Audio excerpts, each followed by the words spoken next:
We're given two arrays, a preorder traversal and an inorder traversal of the same binary tree. Our job is to rebuild the actual tree from just these two lists. To do that, we need to understand what each traversal actually tells us, not just what order it visits nodes in, but what structural information is hiding inside that order.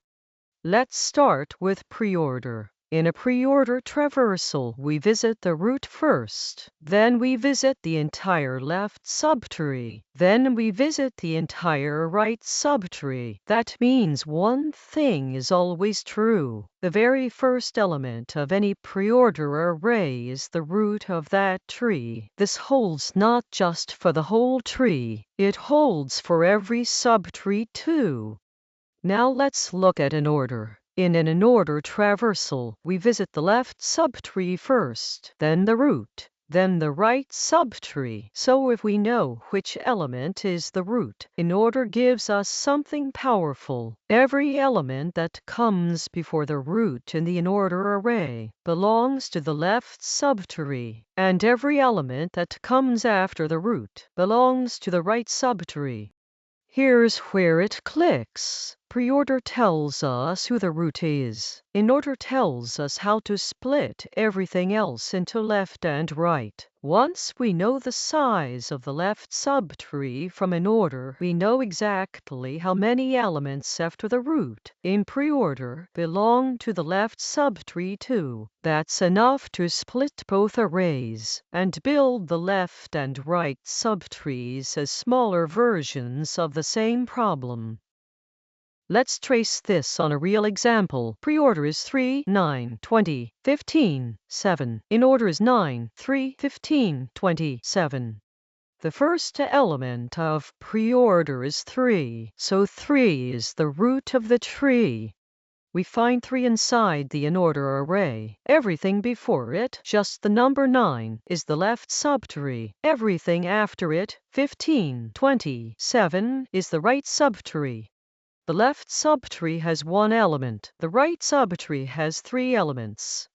So in preorder, after the root, the next one element builds the left subtree, and the 3 elements after that build the right subtree. The left slice is just 9, a single element. That becomes a leaf node with value 9. The right slice is 20, 15, 7 in preorder, and 15, 20, 7 in inorder. We repeat the exact same process on the smaller pair of arrays. The first element of this preorder slice is 20, so 20 is the root of the right subtree. We find 20 in this inorder slice. 15 comes before it. 7 comes after it. So 15 is a single element left subtree, and 7 is a single element right subtree. That gives us the full tree. 3 at the root. 9 as its left child, 20 as its right child, 15 and 7 as the left and right children of 20. Now, when do we stop recursing? A natural first guess is to stop when an array has just one element left. Just make a leaf node and return it. But think about a node with only a right child and no left child at all. When we slice the array for that missing left subtree, we get an array of length 0. Not length 1, so checking for length 1 alone would miss this case entirely. The fix is simpler than it sounds. Instead of checking for length 1, we check for length 0. If the array we're given is empty, there's no subtree here, so we return none. A length 1 array doesn't need special handling anymore. It just recurses one more level, hits 2 empty arrays, and stops naturally. So here's the algorithm in plain English. Take the first element of preorder. That's the root. Find that same value's position in inorder. Everything before it is the left subtree. Everything after it is the right subtree. Use those counts to slice preorder into a left part and a right part too. Recursively build the left and right subtrees from these slices. Attach them to the root and return it. If the array is ever empty, return none.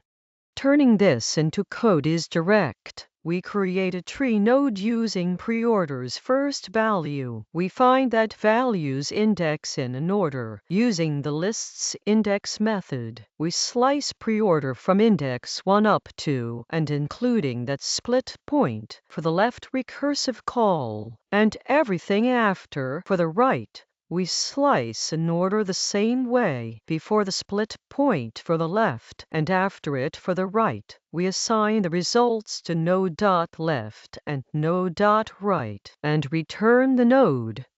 This one line of code, an index lookup, does work every single call, which means, across the whole tree, it can add up. That's a question worth sitting with. What could we pre-compute just once before any recursion starts to make that lookup instant?